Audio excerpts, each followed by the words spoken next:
This is Dolany TV, ladies and gentlemen. Good afternoon, and welcome back to another edition of Edmonton Oilers discussion here on the channel today. It's been a while, so, instead of the traditional topic format, let's do a little bit of a week in review, shall we? I think it serves very well that we go have ourselves a week in review and talk all about the things that have happened in Oilers land since we last spoke on Tuesday. Now, you would know last Tuesday, well, the Oilers played a game that Monday at 8 p.m., therefore nothing on the post-game review because I got to work and such is the way she goes. But if we go over to the Oilers, is that Tuesday game served some interesting things, as I believe that was the game Mikko Koskinen started. Trust me, that whole three-game series against the Leafs, if you think it was the bane of your existence, it was a blur in my week. Straight up, I watched maybe a total of 5 out of 9 periods against the Leafs. I watched the full game on the Saturday, watched the first period of the Monday night game, and then watched the first period of the Wednesday game. So if you're wondering why Tyson doesn't have anything to say about the Leafs games, I didn't watch them. I talked to you after the one I watched, but I mean, if you want an uneducated opinion, you come here most of the time looking for an educated opinion. I didn't have that after either of the last two Leafs games, so my apologies there. But, right, we all get to a breaking point at some point, and you know what? I had better things to do with my life Monday night and Wednesday night, i.e. maybe go to bed on time, i.e. maybe be ready to go to work and do my regular thing instead of spending time on YouTube and just, opening myself up to negativity when there's no need for it, when I could easily just be sleeping and enjoying myself much better. So that was what happened on those couple of nights. But in terms of what happened for the Oilers in those couple of nights, Mikko Koskinen stunk it up. That's, I think, the accurate description based on what I saw in the Dolany TV comments and, of course, on Twitter, which is just a hate-filled place, and I really still question why I'm on there other than to understand what's going on with my Oilers from the insiders. But despite that, Mikko Koskinen still operating at a 3.39 goals against average and an 897 save percentage. He's been bad. I'm ready to say it. But he's nowhere near as bad as everyone makes him out to be. That's the crazy part. And it looks like, according to Ryan Rishaug, he'll be getting the go against the Senators at 7 p.m. tomorrow. By the way, if you see me looking over this way in future videos, I have a whiteboard now with all the games through the rest of the month listed, and I have no clue how I am even going to get half of these games done because it is going to be a slammer at work the next 3 weeks. And if I'm already taking personal time last week, just wait until this week. Trust me on that. You're probably going to be sparsely hear from me in the next couple of weeks. I can almost guarantee that. So it looks like, of course, Koskinen was in the starter's net at practice today, so we would assume that he's in the starter's net tomorrow. That's where I'd be going with that. But right, Koskinen blows it against the Leafs in what was a big game. Mike Smith comes in and the team can't even start to bail themselves out. However, Mike Smith blows it up the next game, and well, guess what? You know what? Same thing happens. All three games to the Leafs were laughers, either blowouts or shutouts. And well, in all of this, Mike Smith maintains a 7-2-0 record. Yeah, say what you will. It's the official record for Mike Smith. A 308 shot against record so far with 23 goals against, a 229 goals against average, and a 925 save percentage for Mike Smith in just under 285 less minutes than Mikko Koskinen this season. So Mike Smith still, no matter what you want to say after that Leafs series, is at the rescue. And why do I go there?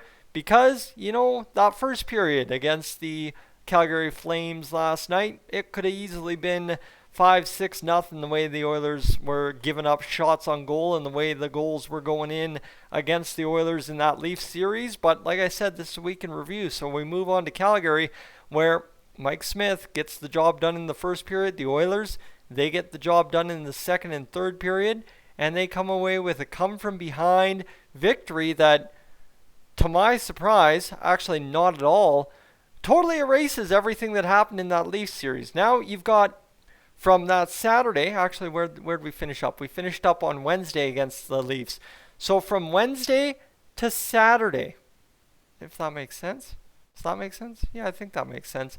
Wednesday to Saturday, the Leafs have gone to be from being the best team in the NHL to now being incapable of playing in fragile games. I think that is how Sheldon Keefe summed it up. Not fragile like I was saying, but right? The word fragile is being used in Leafs land within a span of, 3 days since they just swept the Oilers, because they just got swept by the Canucks, and the Oilers just won their third straight Battle of Alberta, and life has never been better because we're right back in the thick of things. And if you wonder why I have a hard time keeping it together this year, is simply because the swings are killing me, right? Today, what I say is right, it is valid, it is perfect, it sums everything up. And then tomorrow, it's as if I'm living on a completely another planet because I was so out to lunch thinking that yesterday. And today it is so much worse than it's ever been. And it's so much worse than it possibly could be. And oh my goodness, we're doomed. And then the next day, everything's hunky-dory and everything's rosy and everything's great again. And I'm sorry, trying to find a balance in that is impossible. And when I'm trying to do that, I'd just rather not do anything. Because straight up right now, I got enough on my plate in real life. Like, honestly, this is the first time in 3 months that I've cleaned the studio. Okay? Right? Hockey season's been on for 3 months, if you want to call it, with the World Juniors. I've not cleaned the studio since then.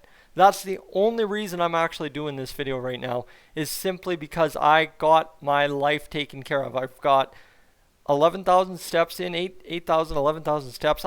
Depends on what I did all in the house here, but I'm over 10,000 steps for the day, hopefully. If not, I'll go out for another walk. I cleaned up, and I cleaned up good. I got some wall art hung up on what I'm going to hopefully turn into a little bit of a nifty little thing if we ever allowed friends over at our houses again.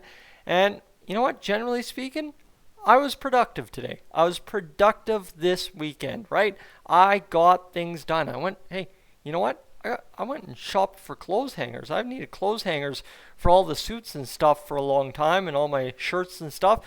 Got that done. So, right? That's the thing, is finding that balance within everything. And I'm sorry, I'm sitting here rattling off and ranting and raving right now, but I look at that schedule for the Oilers from March 8th to March 29th. You know how many off days I count there? I count the 9th, 11th, 14th, 16th, 19th, 21st, 23rd, 25th, 28th. That's a slammer. And I'm sorry, straight up, finding a balance in that. You want to talk about how quickly this win against Calgary is going to be forgotten if we lose against Ottawa tomorrow. It's just, that's the hard part. Is I'm sorry, it's to sit here and try and dictate everything, and especially when, right, I've got to be prepared to go to work. I got to be ready to go in the morning. I got to drive half an hour to work every day. Like, that's tough to try and sit here and almost work what's legitimately going to be a full part-time job on top of this. And I have mad respect to the people that work 2 jobs. But simply put, YouTube should not be a second job. It's either all or nothing or all or some. And I'm not sitting here going to work my tail off on YouTube and sacrifice what I do good at work. So that's kind of what I'm trying to say is, you know what, week in review is finding a balance. Because straight up, whatever I was doing the start of this season, you've already seen multiple times over, has not worked. Burnout has been terrible. And I think that's really what I'm struggling through, is a big time bout of burnout and trying to get through it. And I don't see in the next 3 weeks how it gets any better. And that's, again, the only reason I'm doing this video is because I took care of myself today and got things done. So now we find ourselves talking Oilers, right? Everything's great and rosy today, but just wait until tomorrow when Mikko Koskinen starts for the Oilers against Ottawa, right? We could be all talking just how terrible it is. And problem is, let me tell you, something that never stops when the Oilers lose, This thing goes off and off and off and off after an Oilers loss. Everybody has to come and give me their thoughts. But heaven forbid I give everyone my thoughts. Ladies and gentlemen, I'm Tyson. This is Stolany TV. That was your Oilers week in review and my week in review. That's what I was planning on doing. That's what I got done. I don't care what you think. If you think I'm complaining, great. Guess what? I'm a guy on the internet on YouTube that you decide to listen to for Oilers news that has absolutely no affiliation with the NHL or the Oilers. Take it or leave it, all right? I'm Tyson, Stolany TV, up on, out of here.